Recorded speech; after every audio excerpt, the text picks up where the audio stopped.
Mi madre destruyó mi infancia y mató a mis hermanos. Esperé 13 años, y cuando la enfrenté, su reacción fue increíble. Hay momentos en la vida que te marcan para siempre. Momentos tan pequeños en apariencia, pero tan profundos, que sin darte cuenta cambian la forma en la que ves el mundo, la justicia y la venganza. Esta historia comenzó cuando yo tenía apenas 13 años. No con gritos, no con golpes, sino con una humillación silenciosa que nadie más pareció notar, excepto yo. A esa edad, uno todavía cree que el mundo es más o menos justo, que si haces las cosas bien, todo termina saliendo bien. Yo era ese tipo de chico, tranquilo, responsable, de los que no se metían en problemas. Y quizás por eso, lo que ocurrió me golpeó tan fuerte. Todo empezó en la escuela. Había un profesor que todos conocían, de esos que aparentan ser estrictos pero justos, de los que se ganan la confianza de los padres y el respeto de la administración. Nadie dudaba de él, nadie cuestionaba sus decisiones, y ese fue, precisamente, el problema. Desde el primer día, algo no me cuadró. No sabría explicar exactamente qué era, pero había una forma en la que me miraba, una manera en la que siempre parecía tenerme en la mira. Al principio pensé que era cosa mía, que quizá yo estaba exagerando, pero no. Con el paso de las semanas, empecé a notar un patrón. Comentarios pasivo-agresivos frente a la clase, correcciones innecesarias, castigos que no recibían otros por cometer el mismo error. Siempre yo. Nunca era lo suficientemente grave como para levantar sospechas, pero siempre era lo suficientemente constante como para desgastarme. Un día, sin previo aviso, ocurrió lo que lo cambió todo. Me acusó de algo que no había hecho, delante de todos. No me dio oportunidad de explicarme. No escuchó mi versión. Simplemente decidió que yo era culpable y me castigó como tal. Recuerdo perfectamente la sensación. El calor subiéndome al rostro, las miradas de mis compañeros, la impotencia de saber que dijera lo que dijera. No iba a importar. Fui a casa ese día con un nudo en el estómago. Mis padres, confiando plenamente en la escuela y en el profesor, asumieron que algo habré hecho mal. No gritaron, no castigaron, pero la decepción fue peor. Esa noche entendí algo muy claro. Nadie iba a defenderme. Y ahí, con 13 años, tomé una decisión que no le conté a nadie. No iba a olvidarlo. No iba a superarlo. Y no iba a dejarlo pasar. No sabía cómo. No sabía cuándo. Pero supe, con una claridad que me asusta incluso ahora, que algún día haría justicia por mi cuenta. Porque algunas heridas no sanan con el tiempo. Solo esperan el momento adecuado. Después de ese primer incidente, algo cambió dentro de mí. Ya no iba a clase con la misma actitud. Empecé a ir a la defensiva, esperando el siguiente ataque, el siguiente comentario, la siguiente acusación disfrazada de disciplina. Y no tuve que esperar mucho. Ese profesor convirtió mi día a día en un juego psicológico. Nunca hacía nada lo suficientemente grave como para que alguien pudiera decir, esto está mal. Pero lo hacía seguido, muy seguido. Siempre encontraba una excusa para dejarme en evidencia frente a los demás. Si llegaba un minuto tarde, era un problema. Si alguien más lo hacía, no pasaba nada. Si levantaba la mano para preguntar, me interrumpía. Si no lo hacía, decía que no participaba. Era sutil, inteligente, calculado. Con el tiempo, mis compañeros también lo notaron.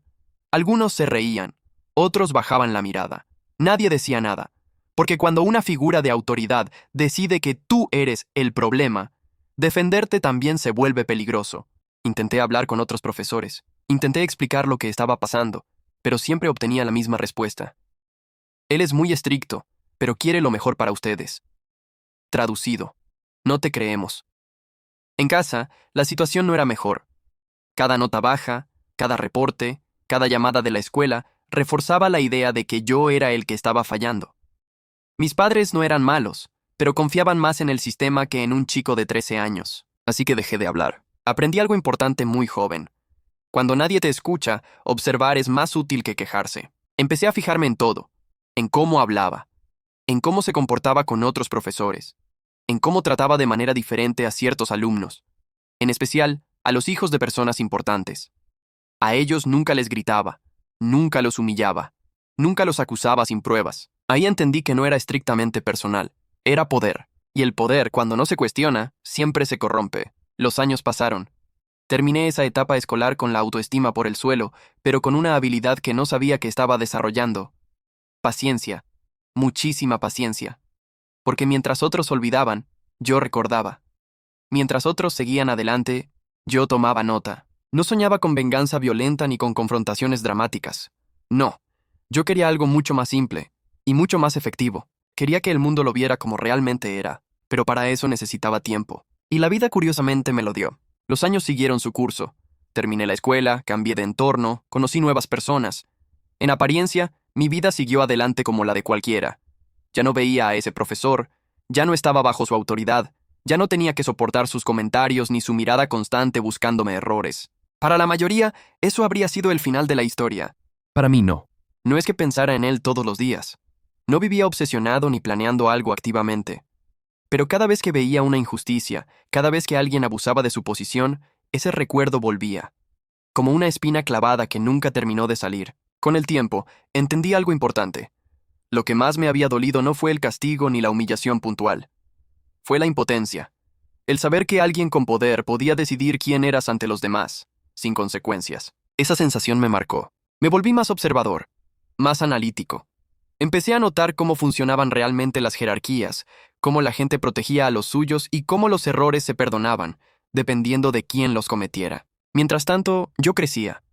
Estudié, trabajé, aprendí habilidades nuevas. Me metí en el mundo profesional, donde pronto descubrí que el juego no era tan diferente al de la escuela. Solo que ahora los abusos no venían en forma de castigos escolares, sino de decisiones administrativas, silencios estratégicos y favores selectivos. Y entonces, casi por accidente, ocurrió algo que jamás habría imaginado. Un día, navegando por internet, vi su nombre. No era común. No era uno de esos nombres que se repiten en todos lados. Y ahí estaba, en una página pública, en un contexto completamente distinto al que yo lo había conocido. Al principio pensé que debía ser otra persona, pero cuanto más leía, más claro se volvía. Era él, el mismo profesor, el mismo tono, la misma forma de presentarse como una figura intachable. Resultó que había ascendido. Ya no era solo un docente más. Ahora ocupaba un cargo importante, uno con poder real, uno donde sus decisiones podían afectar a muchas más personas. Y lo más interesante de todo, era un puesto expuesto, público, con reglas, con supervisión, con registros. Por primera vez en 13 años, entendí que el tablero había cambiado, y que esta vez no era yo el niño indefenso sin voz. Ahora yo tenía algo mucho más peligroso: tiempo, experiencia, y la capacidad de esperar el momento exacto. Después de encontrar su nombre en esa página, no hice nada de inmediato. Cerré el navegador, apagué la computadora y seguí con mi día como si nada. Pero mi cabeza no estaba en otro lado. Algo se había activado dentro de mí. Esa noche volví a buscarlo, esta vez con más calma, con más atención. Leí todo lo que pude encontrar. Comunicados oficiales, perfiles públicos, menciones en artículos pequeños. No estaba haciendo nada ilegal. Todo era información abierta, disponible para cualquiera que supiera dónde mirar. Y cuanto más leía, más claro se volvía algo inquietante. Su imagen pública era impecable, intachable. El tipo de persona que aparece en fotos sonriendo, rodeado de elogios y reconocimientos. El tipo al que nadie cuestiona porque lleva años haciendo un gran trabajo, exactamente como en la escuela. Eso me llevó a preguntarme algo que no había considerado antes. ¿Y si yo no había sido el único? Empecé a buscar con más detalle, no sobre él directamente, sino sobre los lugares donde había trabajado, los periodos en los que estuvo activo, los cambios repentinos de personal. Y ahí comenzaron a aparecer pequeñas grietas, nada escandaloso, nada que saltara a la vista. Pero sí patrones. Personas que se habían ido de forma silenciosa, decisiones cuestionables que nunca se explicaron del todo, comentarios sueltos en foros antiguos, escritos por gente que parecía frustrada pero resignada. Leí entre líneas, y lo entendí. Él no era torpe. Nunca lo había sido. Sabía exactamente hasta dónde podía llegar sin meterse en problemas. Sabía a quién presionar y a quién no tocar. Sabía cuándo retroceder y cuándo avanzar. Era un especialista en abusar del sistema sin romperlo. Durante meses no hice nada más que observar. Tomé notas mentales. Guardé enlaces. Hice capturas. No porque ya tuviera un plan, sino porque aprendí algo muy valioso con los años. La información solo sirve si la tienes antes de necesitarla. Mientras tanto, mi vida seguía. Trabajo, responsabilidades, rutina. Nadie a mi alrededor tenía idea de que yo estaba reconstruyendo, pieza por pieza, la historia de alguien que creía estar completamente a salvo. Y entonces apareció el detalle que lo cambió todo. Un pequeño documento, perdido entre otros.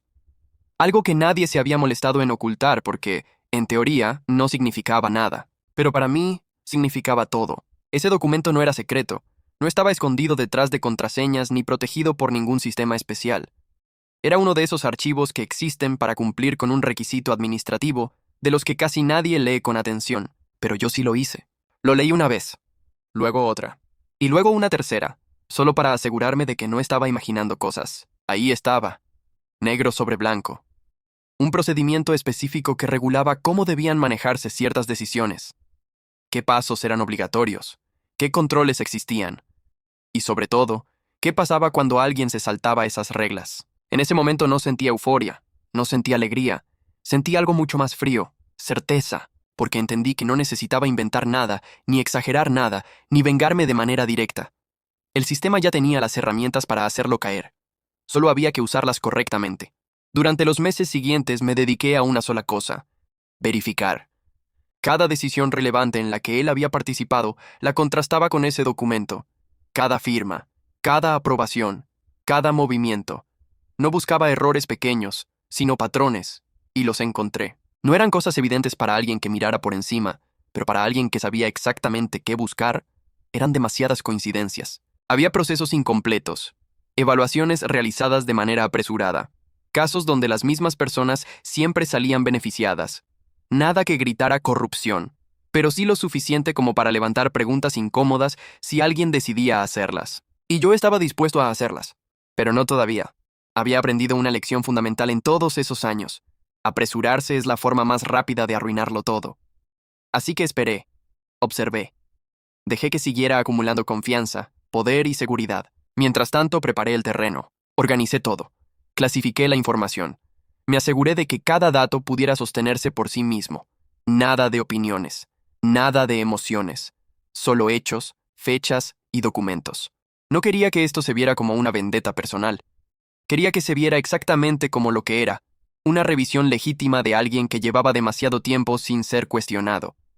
13 años después de aquella humillación en el aula, el chico de 13 años ya no estaba ahí. Ahora había alguien con paciencia, con método y con una oportunidad real. El primer paso fue el más delicado. No porque fuera difícil, sino porque una vez hecho, ya no habría marcha atrás. Todo lo que había reunido durante meses tenía que salir de mi computadora y entrar en el mundo real. No lo hice de forma impulsiva, tampoco dramática. No hubo correos anónimos ni mensajes acusatorios.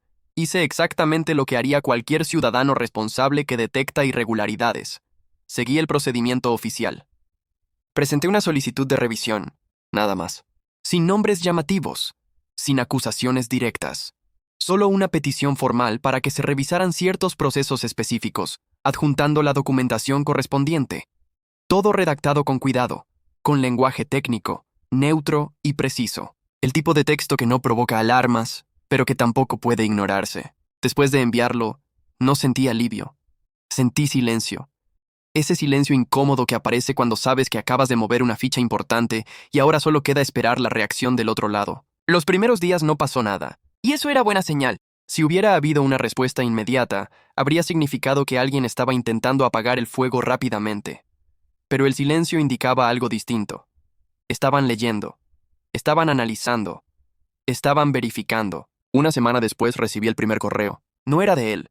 Era de una oficina que no conocía, con un tono formal, agradeciendo la información y solicitando aclaraciones adicionales.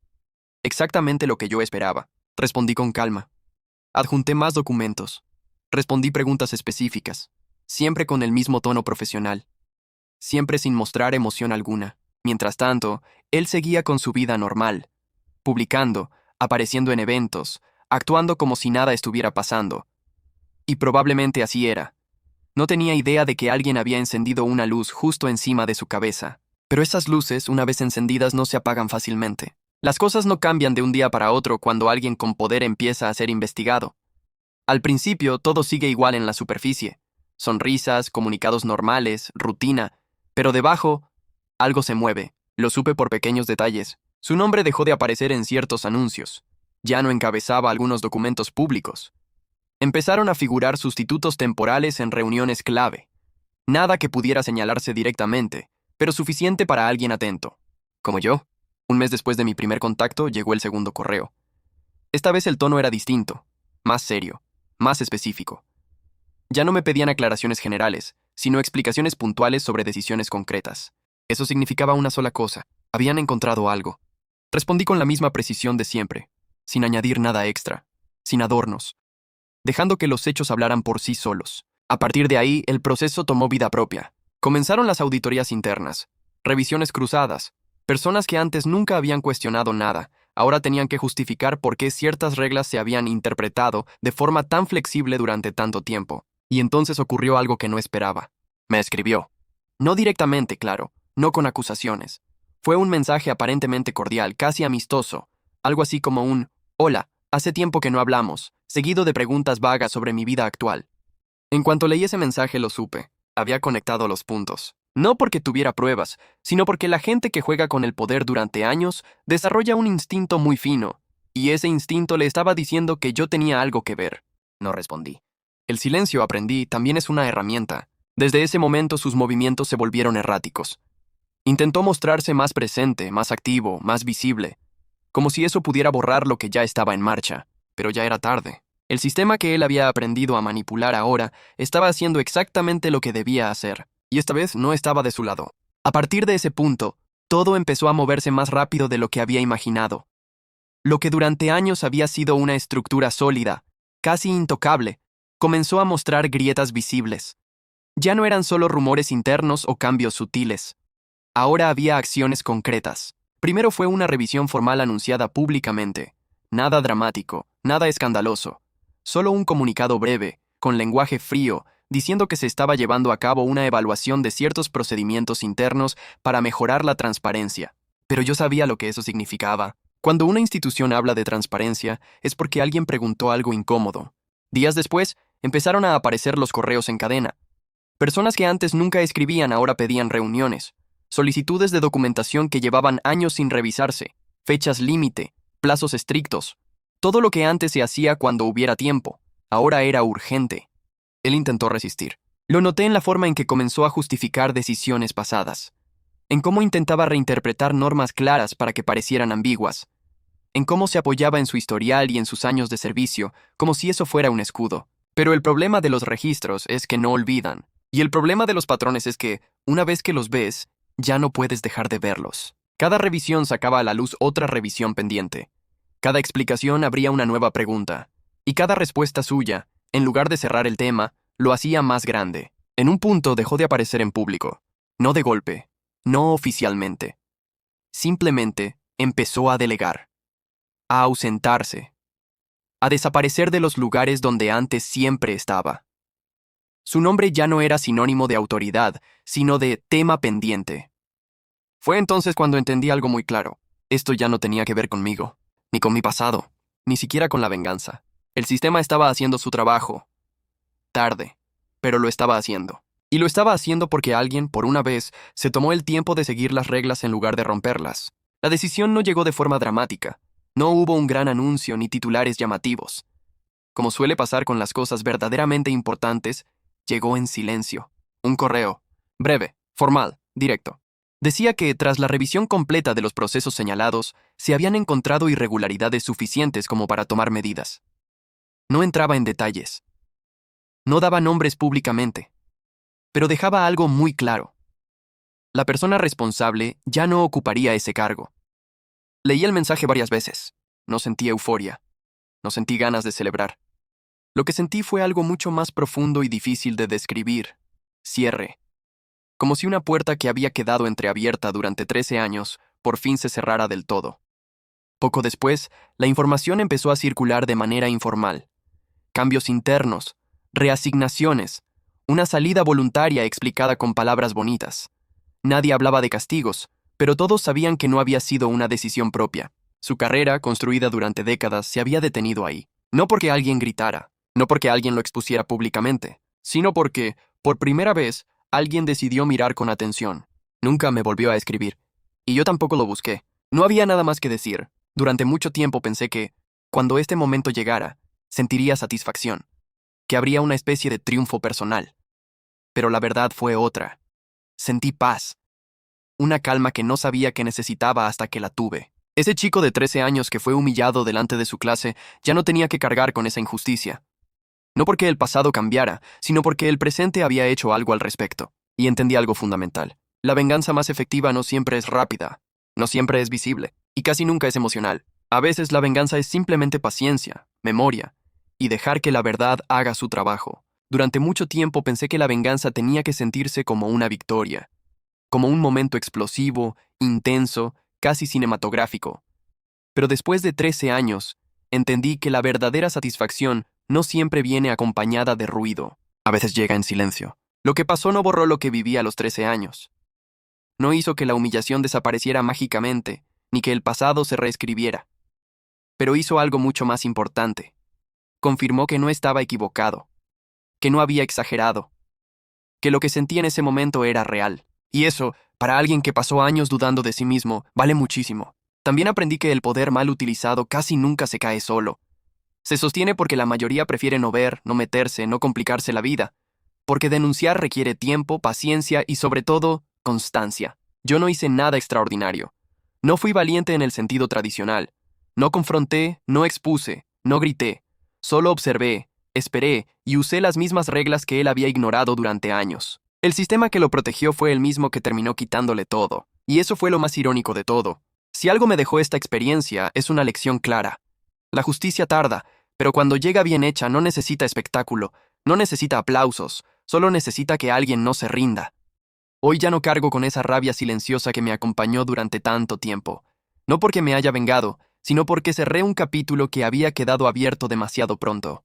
Si estás escuchando esta historia y alguna vez sentiste que alguien abusó de su poder sobre ti, quiero que recuerdes algo. No todo se resuelve de inmediato. No todas las batallas se ganan de frente. Algunas se ganan sobreviviendo, aprendiendo y esperando el momento correcto. Porque el tiempo, cuando se usa bien, puede ser el aliado más peligroso de todos. Y a veces 13 años no son una espera, son una inversión.